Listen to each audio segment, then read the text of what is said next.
নমস্কার, আমি সোমা। আমার নতুন আরও একটা ব্লগে আপনাদের সবাইকে স্বাগতম।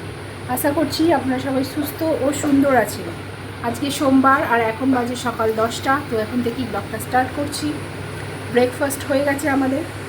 তো এখন একটু রান্নাবান্না করব। তো চলুন কি রান্নাবান্না করি আপনাদের সঙ্গে সবটাই শেয়ার করব। দেখতে থাকুন ভিডিওটা।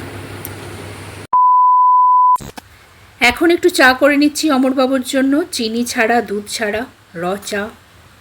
আমি চা খাবো না, আমি এখন চা খাওয়া মোটামুটি তুলেই দিয়েছি। আর এখন চা খেতে আমার ভালো লাগে না, মাঝে সাঝে খাই। তো আজকে বাজার থেকে অমরবাবু বলল ইলিশ মাছ নিয়ে এসেছে। তো ইলিশ মাছ আমাদের এখানে একদমই প্রায় আসে না, বছরে হয়তো এক দুবার আসে। তো এটাও রিকোয়েস্টের জন্য এসেছে, বলা হয়েছিল যে ইলিশ মাছ আনার জন্য। তো তারই মধ্যে একটা নিয়ে এসেছে। আজকে দেখি কি রান্না করা যায়। তো মাছটা আমি এখানে ভালো করে কেটে নিয়েছি, ধুয়ে পরিষ্কার করে নিয়েছি। অমরবাবুকে বললাম একটুখানি নুন আর একটুখানি হলুদ দাও, মাখিয়ে রাখি, রান্না করব, নাহলে তো যত পিঁপড়ে এসে মাছের মধ্যে ফিল করবে। তো মেয়ে আবার এই মাছ খায় না, তো সেই জন্য অন্য কোনো মাছও আনেনি অমরবাবু দেখছি। তো মেয়েকে ভাবছি একটুখানি ডিম কষা করে দেব, আর আমাদের জন্য একটু সর্ষে বাটা দিয়ে ইলিশ মাছ করে নেব।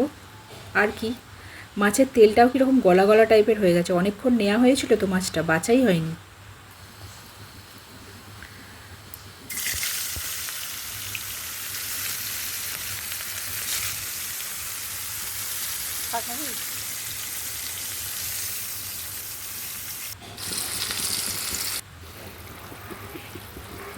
তো এখানে সর্ষে ইলিশ রেডি। আর মা দেখুন, যখন এসেছিল আমার মা আর কি, দুটো পুঁই গাছের গোড়া বসিয়ে দিয়েছিল, কি সুন্দর গাছ বেরিয়েছে। তো দাঁড়ান আরেকটা জিনিস দেখাই, কলার কাঁধি নেমেছে, দেখুন কলার কাঁধি হয়েছে কত বড়। আরও একটা হয়েছিল ওই পাশে আছে, ওই পাশে আর আমি যেতে পারছি না, তো ভাবলাম এইটা আপনাদেরকে দেখাই একটুখানি। কলা গাছে ফল ধরলে আমার খুব ভালো লাগে। আজকে রিমবাবু পুজো করেছে সুন্দর করে, আমি আজকে পুজোটা করলাম না। 2000 years later. তো রান্নাবান্না এখানে হয়ে গেছে, ভাত, ডিম কষা, মসুর ডাল, মাছের তেল আছে, এটা সর্ষে ইলিশ, আর এটা ভাজা।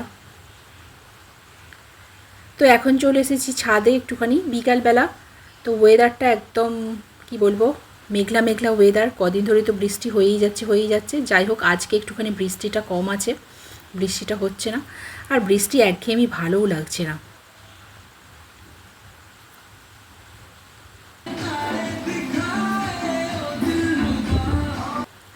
তো সন্ধেবেলা টিভিতে গান শুনতে শুনতে এদিকে রুটি করছি আমি। আর দেখুন এক হাতে ফোন ধরেছি আর রুটিটা উল্টাতেই পারছিলাম না, শুধুই পড়ে যাচ্ছিলো জালতি থেকে। আর এখানে করেছি পেঁপে আলু দিয়ে ডিমের ঝোল। তো অলরেডি অমরবাবুর খাওয়া হয়ে গিয়েছে। কেমন খেলে গো ডিম পেঁপে আলু দিয়ে ঝোল? ভালো হয়েছে? তোমার তো পছন্দ হবেই, সবজি প্রেমী লোক। তো ফ্রেন্ডস, এখন বাজে হচ্ছে রাত্রি 9:30। তো এখন আমি একটুখানি ইউটিউব থেকে লাইভে বসবো, তো সেই জন্য সেজে গুজে রেডি হয়ে নিয়েছি। তো যেহেতু শ্রাবণ মাস, একটু সবুজ শাড়ি পরতে শখ গেল।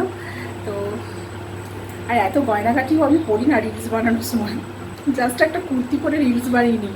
আজকে হঠাৎ ইচ্ছা গেল একটুখানি সাজি। তো আমাকে কেমন লাগছে অবশ্যই কমেন্ট সেকশানে জানাবেন। তো হ্যাঁ, রিলস বানানো আছে, লাইভ শেষে রিলস বানাবো, 2-3টে ফটোশ্যুট করব, তারপরে হবে ছুটি, তারপরে ডিনার করব, তারপরে শুতে যাব। শুতে যেতে 12টা বেজে যাবে রাত্রি। তো যাই হোক আজকের ব্লগটা এই পর্যন্তই। তো ব্লগটা কেমন লাগলো অবশ্যই কমেন্ট সেকশানে জানাবেন। ছোট্ট মিনি ব্লগ আজকে, ব্লগটা বেশি কন্টিনিউ করতে পারিনি।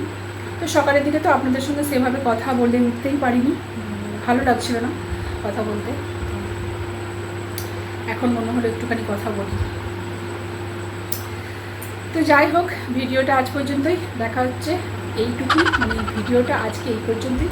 দেখা হচ্ছে নেক্সট কোনো একটা ভ্লগে। ভালো থাকবেন, সুস্থ ও সুন্দর থাকবেন। আর ভ্লগটা ভালো লাগলে অবশ্যই লাইক শেয়ার কমেন্ট করে চ্যানেলটাকে সাবস্ক্রাইব বা ফলো করতে ভুলবেন না। আজকের মতো টাটা, বাই বাই।